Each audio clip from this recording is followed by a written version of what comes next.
देवेंद्र फडणवीसही नीती आयोगाच्या बैठकीला दिल्लीला जाणार। मुख्यमंत्री एकनाथ शिंदे आणि अजित पवारही राहणार हजर। आयोगाच्या बैठकीच्या निमित्ताने दिल्लीमध्ये भेटीगाठीही आयोजित। सुनील केदार यांना दिलासा नाही। सर्वोच्च न्यायालयाने हस्तक्षेप करण्यास दिला नकार, परंतु जिल्हा न्यायालयाने सप्टेंबर अखेरपर्यंत अपिलावर निर्णय देण्याचे सर्वोच्च न्यायालयाचे आदेश।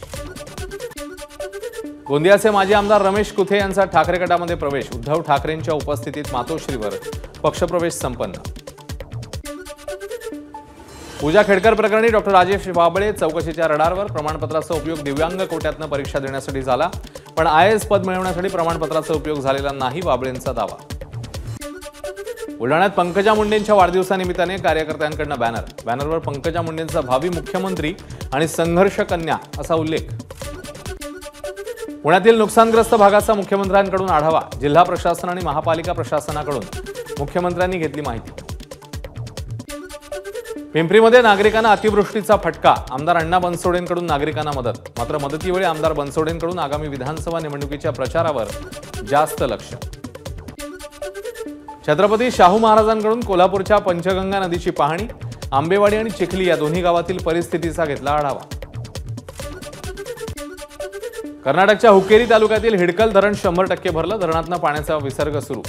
धरणाची विहंगम ड्रोन दृश्य खास ABP माझाच्या प्रेक्षकांसाठी।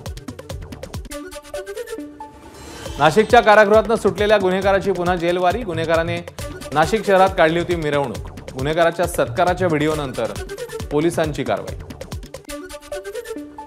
अमरावतीत DAP खताच्या बॅगमध्ये माती। 5400 बॅग्सची विक्री। शेतकऱ्यांची फसवणूक। पुण्याच्या रामा फर्टिकेम कंपनीच्या विकास नलावडे विरोधात गुन्हा दाखल। अमरावतीच्या मेळघाटमधील गडगा भांडूपच्या जिल्हा परिषदेच्या शाळेत शालेय पोषण आहारात आढळल्या अळ्या। पालक संतप्त। वसईत मुंबई अहमदाबाद महामार्गावर 5 किलोमीटरपर्यंत वाहनांच्या रांगा। महामार्गावर सुरू असलेल्या कामामुळे रस्त्यात खड्डे पडल्याचं चित्र। भिवंडी पालिकेची जुनी मुख्यालय इमारत धोकादायक। पावसाळ्यात महापालिकेची धोकादायक असलेली इमारत रिकामी करण्याची वेळ। कारगिल विजय दिवसानिमित्ताने कारगिल युद्ध स्मारकाला शहीदांच्या कुटुंबाकडून अभिवादन। यावेळी पंतप्रधानांनी घेतली शहीदांच्या कुटुंबियांची भेट। पाकिस्तान इतिहासातनं काहीही शिकलेला नाही। मोदींची पाकिस्तानवर टीका। तर दहशतवाद्यांचे मनसुबे कधीच यशस्वी होणार नाहीत। आमचे जवान दहशतवादाला पूर्ण ताकदीने ठेचून काढतील, मोदींचा इशारा।